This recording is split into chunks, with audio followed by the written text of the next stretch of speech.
The legendary 10-year siege, the meddling of the gods, and the iconic wooden horse are a total fabrication. Homer's Iliad transformed a grim geopolitical struggle into a rescue mission for Helen of Sparta, effectively romanticizing a much darker reality for the next 3,000 years. The real evidence lay hidden in the ruins of Hattusa. Archaeologists discovered the Hittite diplomatic archives there, thousands of charred clay tablets that detail a very different kind of conflict. These records revealed Troy as a documented battlefield where real superpowers fought for regional supremacy. By the 14th century BC, two superpowers were locked in a standoff. The Hittite Empire controlled the eastern Anatolian highlands, while the Mycenaean Greeks aggressively expanded their western naval influence. Caught exactly between them sat Wilusa, historical Troy, controlling the sole maritime link to the Black Sea. Because Wilusa sat on the only deep-water path to northern resources, the city became the inevitable focal point for a clash between the two empires. A rogue Anatolian warlord named Piyamaradu ignited the conflict.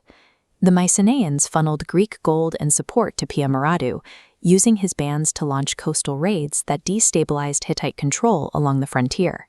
The Manapa Tarhunta letter provides contemporary proof of this chaos.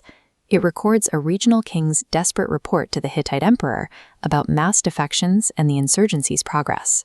Emperor Muwatalli II responded by marching his imperial army to the coast and forcing King Alaksandu of Troy to sign a strict vassal treaty. The Alaksandu Treaty officially ended Troy's neutrality, bringing the city under the Hittite defensive umbrella and ending the Mycenaeans' use of proxies. In response to the treaty, the Mycenaeans abandoned their covert strategy and launched a full-scale military invasion of the Trojan region. The Tawagalawa letter records the fallout. In it, the Hittite king explicitly references a direct, bloody military clash over Wilusa that had already strained relations between the two great kings. Poetic duels are replaced here by massed infantry, heavy chariot charges, and industrial-scale slaughter. The primary tool of this war was the mass-produced bronze sword. Thousands of these blades have been recovered from late Bronze Age sites, representing the heavy investment both empires made in outfitting their armies. This direct escalation turned the Trojan region into a military drain, consuming the resources of both empires in a war that neither side could decisively win. Decades of pouring gold and manpower into the Trojan conflict left both superpowers fatally overextended. This domestic exhaustion coincided with the arrival of the Sea Peoples around 1180 BC. This coalition of displaced raiders encountered a global security system that had spent its reserves fighting for Troy, leaving the Mediterranean frontiers nearly undefended.